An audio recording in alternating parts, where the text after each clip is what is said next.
welcome back to Whiskey Thieves TV. I'm here with my good pals, Mr. No Name Joey, and the Baker, Joe the Baker.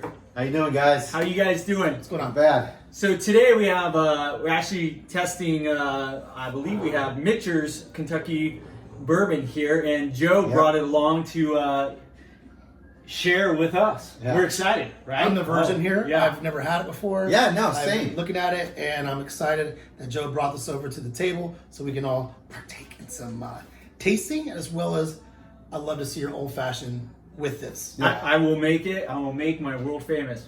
El Dorado Hills famous. El Dorado.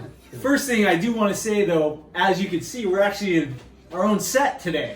So we've actually built our set. And I know yesterday's our podcast was all about building a set on a cheap budget, low production. And look, we were able to do this with a couple panels, a couple shelves, more to come. We got a table, we have a bar, so we're ready to go. So I'm going to turn this over to the Baker. Yeah, thank you. Thank you very much. So I picked this up yesterday. At this point, you know, we talk about the notes about the whiskey and the bourbon and stuff like that, and you know how we thought it all tasted, right? So I'm gonna go ahead and pour a little bit. All right. Oh, it's so good. All right. Ooh, what do you get? So maybe. So right off the bat,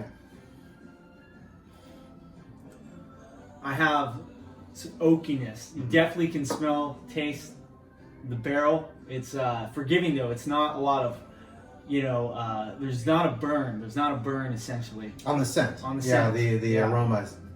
I do feel like I could smell the barrel. Most definitely. Yeah. I don't know. I taste a little vanilla. There's definitely some vanilla in there. I like that. I usually don't get the vanilla right off the top. Usually I get the vanilla at the end. Yeah. No, it's definitely forward facing. Like right as you taste it. There's definitely caramel. Caramel? Yeah. Definitely some You caramel. hold that taste in your mouth. Yeah. It definitely tastes caramel. Yeah. That is awesome. Woo! Well, I'm sold. Yeah. I'm already sold. That was actually a lot smoother than I expected. I thought it was actually going to be a little bit more nasally. I thought I was going to feel the burn on the front end rather than the back end. It was actually very smooth. It actually hit me in a very balanced way, which I was actually really surprised. I had expectations of it to be a little bit overwhelming. Yeah. But that was beautiful. That's the hard thing. What is the proof of that? So this I think is it's 91.4, yeah. so it's definitely lower Yeah. on like the flame. Not a bad price point either.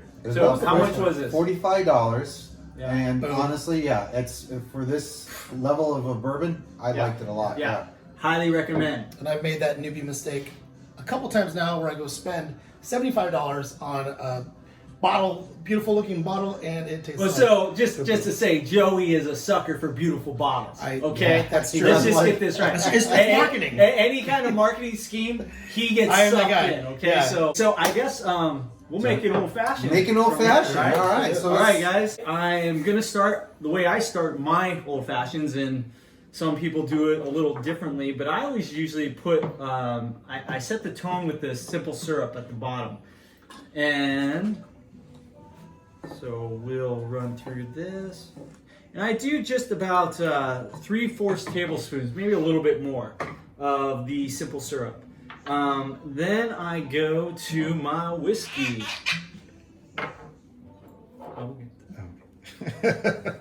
I throw my whiskey in next because I like to mix the syrup, the sweetness with the whiskey.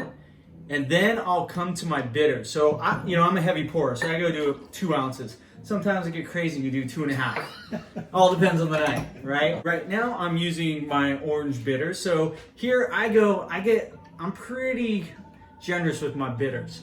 I don't do 1 or 2 sprinkles. I do probably about 6, 7 shakes of that. Then I do a little mix there. I just try to kind of agitate it just enough. Then the ice cube comes in. Oh!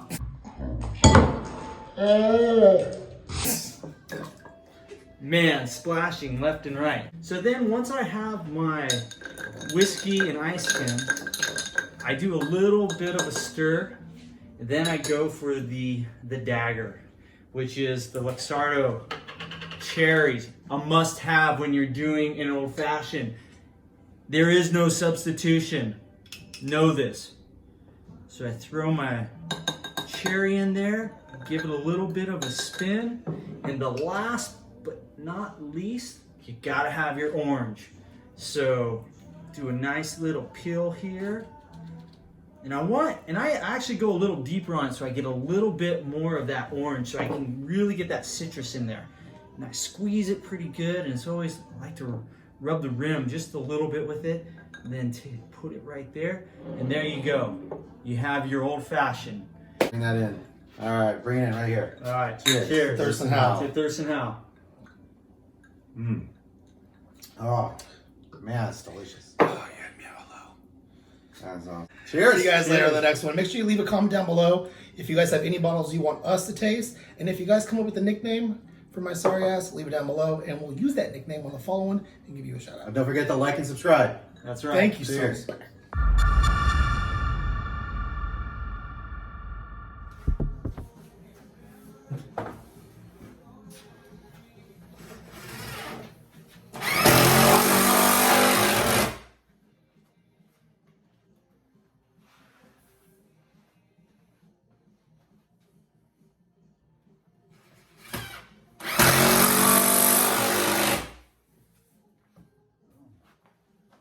How's it look? Oh yeah, dude, that looks awesome, right? I think so. Dude,